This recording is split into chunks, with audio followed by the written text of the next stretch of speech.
मेरे पास शब्द नहीं है और मैं भाषण देने के लिए नहीं आया हूं, युवा शक्ति को नमन करने के लिए यहाँ आया हूं। राजनीति में तो संघर्ष रोज का होता है, लेकिन कभी कभी ऐसे लगने लगता है कि हम किसके लिए लड़े। लेकिन आज मेरा हौसला बुलंद हो गया क्योंकि एक चिंगारी, अभिजीत को एक चिंगारी पेट्रोल दे,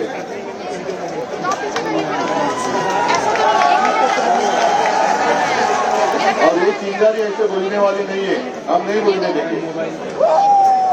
पहले तो मुझे ऐसे लगता था कि यहाँ मुझे आने की कोई आवश्यकता नहीं लगेगी। सरकार ऐसे हमें लग रहा था।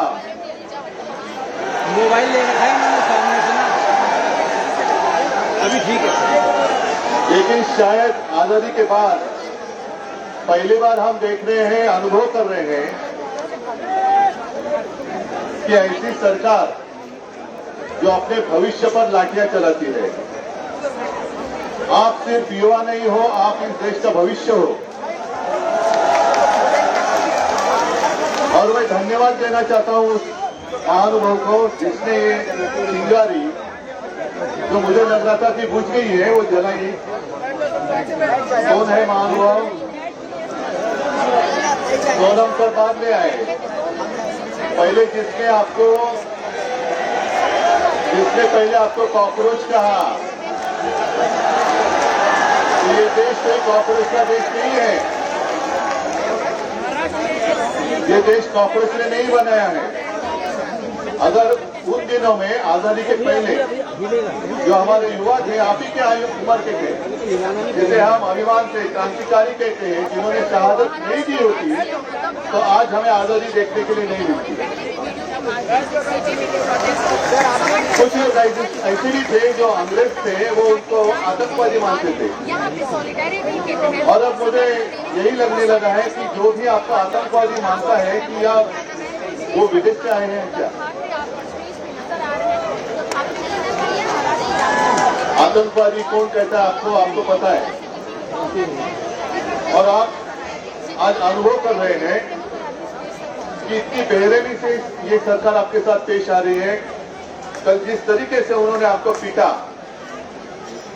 एक बात अच्छी लगी क्योंकि आप सबके हाथ में एक मोबाइल फोन है। मैं कल से देख रहा था कि कुछ गुंडे आपके ऊपर डंडे चला रहे थे। और अभिजीत, मैंने देखा एक गुंडे का फोटो वायरल किया है, वांटेड, ऐसे ही करो।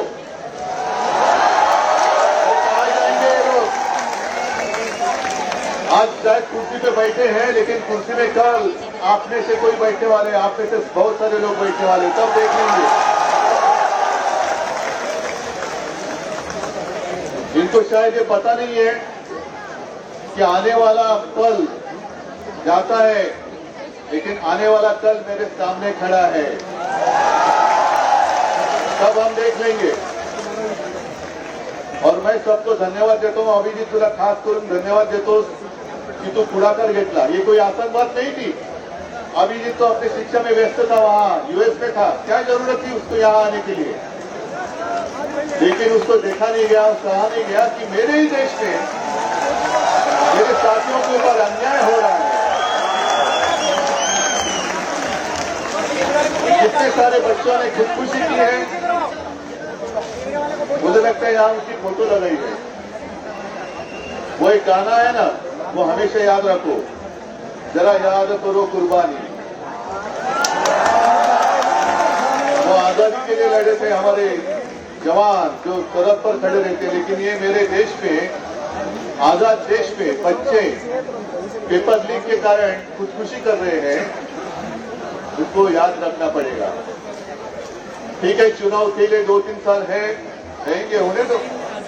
मतलब अपने पास बहुत समय है, अब तो शुरुआत हुई है, अब हमारा जंग शुरू हुआ है। जब तक क्या मांगे हमारी मांग क्या है? सत्ता बदली करना होगा, सिर्फ एक इस्तीफे से नहीं चलेगा, पूरी सिस्टम बदली करनी होगी। अगर एक अकेले को हम निकाल देंगे तो चलने वाली नहीं है बात। जब तक सरकार बदली नहीं करेंगे तब तक आपकी जिंदगी में कोई बदलाव नहीं आने वाला है। और मैं तो अभिजीत को पहले दिन से कहते आ रहा हूं कि दिल्ली में आप लोग हैं, डटे रहो। मेरी कोशिश ये है पूरे देश में इस आंदोलन की चिंगारी क्या बुझने नहीं चाहिए, और इसलिए हमने शुरुआत की है महाराष्ट्र में। महाराष्ट्र तो आपके साथ खड़ा है और मुझे अभिमान है एक महाराष्ट्र का युवक आपके साथ नेतृत्व कर रहा है। अभिजीत, आपके साथ कितने सारे युवा हैं, कौन कौन कुटुंब आले, सबके साथ मेरी कभी कभी बात होती रहती है। आदित्य के साथ जब बात होती है तो मैं भी बात करता हूं इनके साथ। मैं सबको शुभकामनाएं देने के लिए यहाँ आया हूँ और हिम्मत देने के लिए जरूर आया हूँ और आपसे हिम्मत लेने के लिए भी आया हूँ। तो आप डरिए मत। कल आपने जो भी हिम्मत दिखाई है मैं उसको नमन करता हूँ, सचमुच वंदन करता हूँ। और हम सब साथ हैं और शायद बहुत सालों के बाद जो हमारा देश का बंटवारा करना चाहते थे बीच में मजहब की दीवार खड़ी कर आज वो सारी दीवारें टूट गई हैं और राष्ट्र की ताकत, हर राष्ट्र की भावना हमारी एक है। वन नेशन वन इमोशन,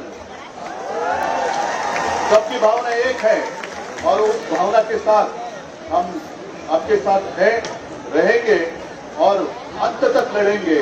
सबको धन्यवाद। जय हिंद, जय महाराष्ट्र।